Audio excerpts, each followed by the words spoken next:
boys and girls, it's story time again. Since we're learning about rainforest and jungle animals this week, I found a really exciting story from my house. It's a story that we brought back from one of our holidays in Tanzania, which is a country in Africa. And it's all about a very greedy zebra.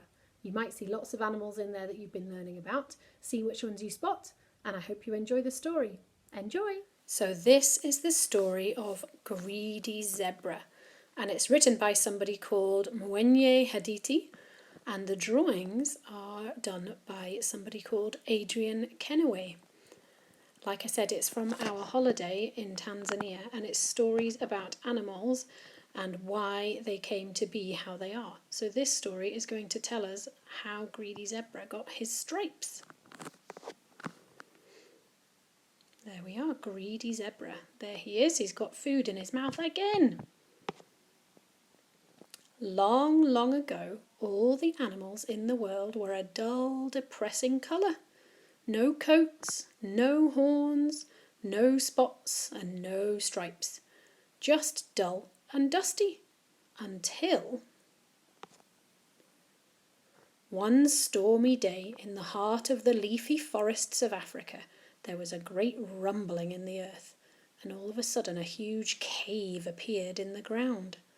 A few of the animals crept cautiously up to this new and wonderful sight, and when the bravest of them peered into the darkness, he saw something glittering amongst the rocks. What could it be? What could be inside the cave? The cave was full of furs and skins, all glossy and new. Stepping inside, he came across horns and tails of countless shapes and sizes, and needles and threads of 1,000 different colours. Trembling with excitement, he rushed outside to tell the other animals what he had seen. Can you see all the different types of horns and furs? Which animals do you think these might belong to? The news spread far and wide, and soon all the animals were on their way to see the cave, running and jumping and sliding and swinging and slithering through the trees. Even though the animals are just all the same colour, can you still tell some of them apart? Can you see which ones are the giraffes? How do we know it's a giraffe? And how do we know that an animal is a snake or a monkey when they're all the same colour? Can you tell? All, that is, except one, Greedy Zebra. Greedy Zebra never ever stopped eating. He certainly wasn't going to give up a single mouthful for a silly old cave of any sort. Lots of times to go visiting caves, mumbled Greedy Zebra, stuffing far too much grass into his bulging mouth. Plenty of time, he said. Soon all the animals in the jungle were gathered at the mouth of the cave, waiting for Elephant to speak. Elephant was the one who knew everything, because Eagle told him all the secrets of the spirit of the mists. He coughed pompously and addressed the gathering. "It is time for you all to have coats," he said. "There are all kinds of materials here from which you may choose. You will be issued with needles by Rabbit, but there is only one needle each, so take good care of it. Now you may go in, but no shoving and pushing, and keep in an orderly line." Meanwhile, Greedy Zebra was still eating. "Munch, munch," he went. "This particular grass is so delicious." He stopped to gape at the beautiful thing in front of him. It couldn't be. But it was Sable, the antelope, and she was wearing the most glorious new coat. And horns! She was wearing horns! When Greedy Zebra heard that the coat and the horns came from the cave, he trotted off as fast as his fat little legs could carry him. But he couldn't resist a leaf here or a succulent blade of grass there. Oh, and that patch was just too good to pass by without one little bite. From time to time he met another and another. Wow, look at all the different animals that the greedy zebra is finding. Can you spot some of the ones you might recognise now?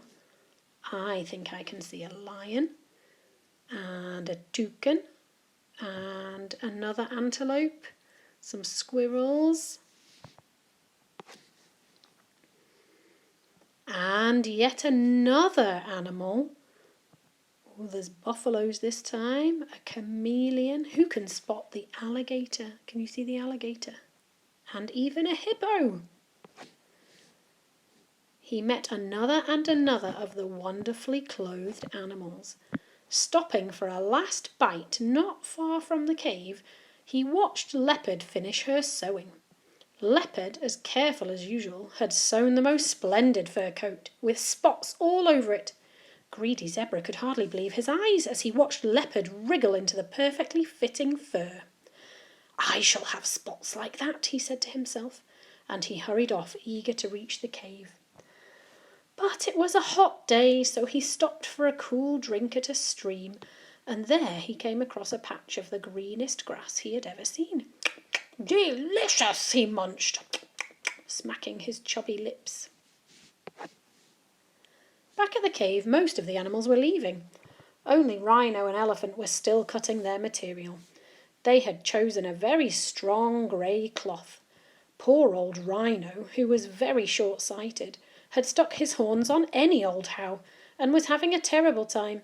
He was too nervous to ask Elephant for help, because he knew that the pompous animal would only make fun of him. He had dropped his needle, and the more frantically he searched, the further into the bushes he kicked it. He put on the baggy coat and shuffled off in a very bad mood. Just then Greedy Zebra trotted by with blades of grass bulging from his mouth.